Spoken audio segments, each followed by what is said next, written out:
What up, Steven, aka The Visualizer. Thanks for checking out the video. It's another one in my Journey series. This is episode 16. Topic for today is going to be self-love. So it's a natural extension of the last video I made, which talked about my twin flame journey, things that I've learned from that so far.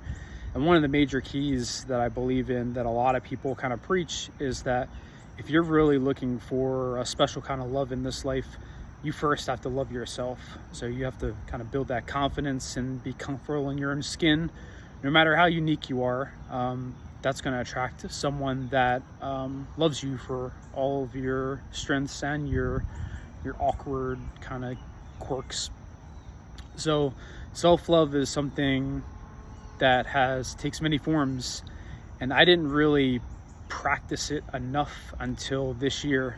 So I was challenged about this last year in a lot of the things that I studied in multiple disciplines, whether that was religion or astrology or psychology, mental health.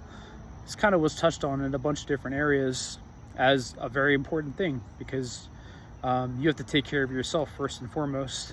There's an analogy a lot of times that gets used about when you go on a flight on a plane and they start going over the safety protocol about what happens when the oxygen mask drops in the account of an emergency. And they always tell you to put it over your own face before you put it over your children's. And that's really kind of goes with self-love as well. So you really have to take care of yourself before you can give yourself to someone else or be of any real help to someone else's life. Otherwise, you're pouring from an empty cup into someone else's, and there's nothing being transferred there. So in a more grounded, reality-based kind of explanation of how self-love worked on my journey and still is working to today. So for a long time, I was very stagnant, and I did the same shit a lot and just fell into patterns that I had real trouble breaking. Some of this is symptoms of my autism spectrum disorder, is that's a hallmark of that condition, is that you just get stuck in patterns and don't even realize it. And even when you do and you try to break them, it's very, very difficult because it's uncomfortable. Everything about that condition is you hate when things change outside of your comfort zones or at the last minute. That shit really used to bother me. So I just used to be very, very, very, very, very predictable. Remarkably predictable, like eating the same food on the same day every week and driving the same routes here and there and all this stuff.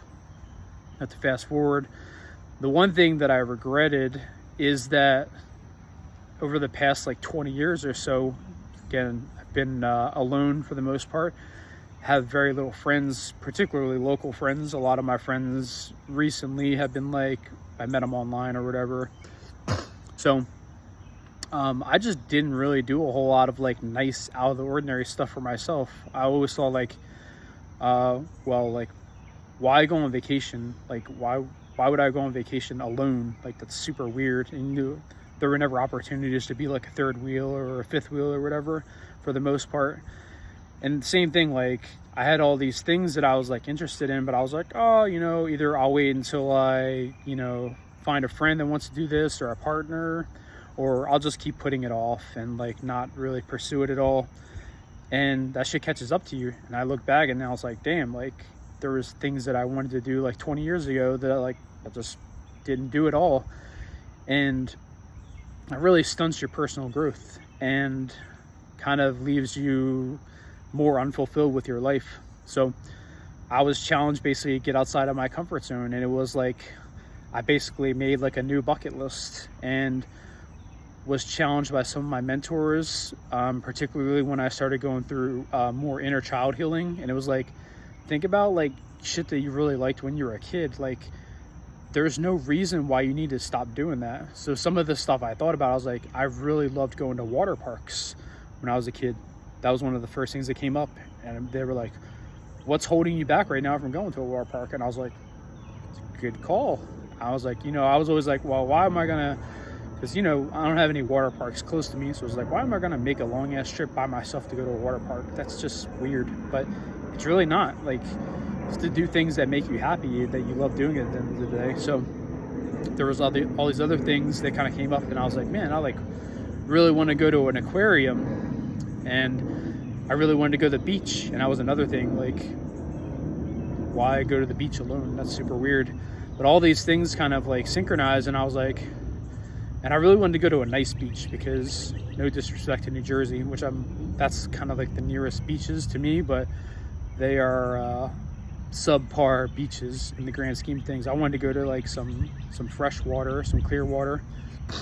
So all these things came up, and they were like just signs, and it was like, okay, well, where can I find water parks, like a dope ass aquarium, and like some awesome beaches? And it was like, oh, Florida, shit. So I took a trip to Florida in January. I had a fantastic time. Went to SeaWorld, that was the aquarium. Went to the water park next to SeaWorld. I can't remember what the name was. That was really cool.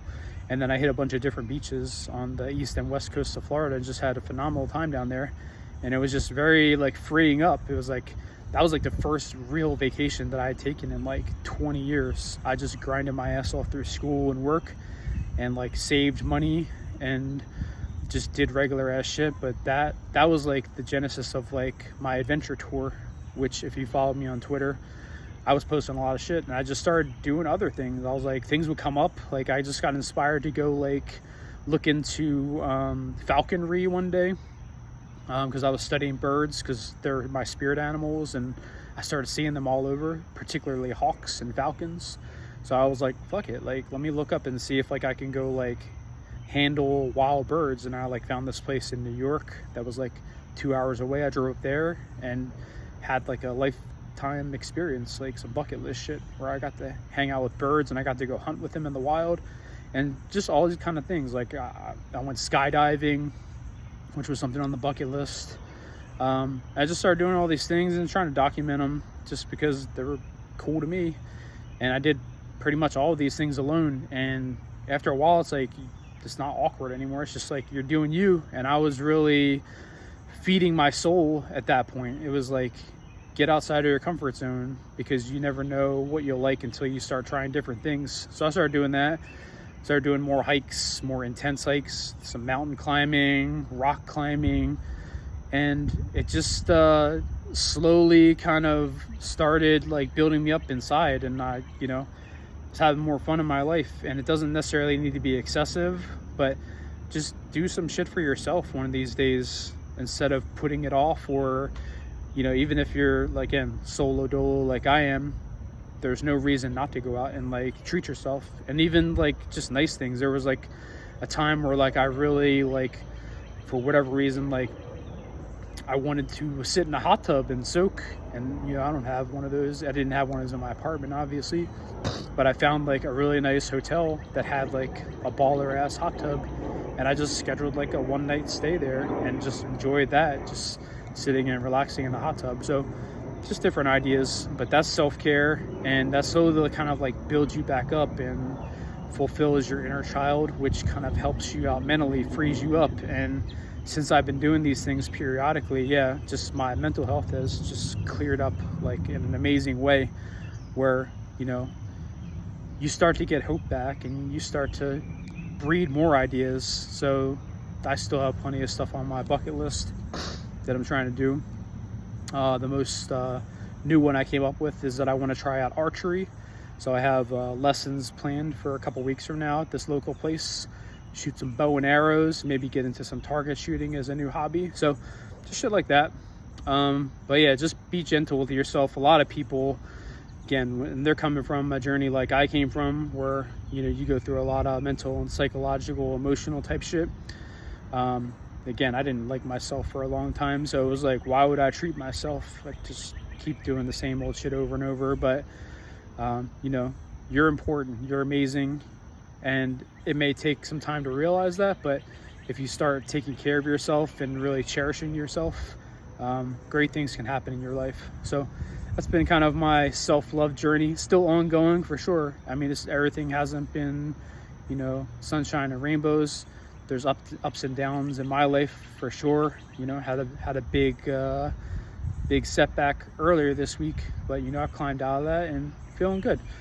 So yeah, this will be a quick one. Wrap this one up. So just more about, yeah, take care of yourself, and love you guys. Peace, love, and light.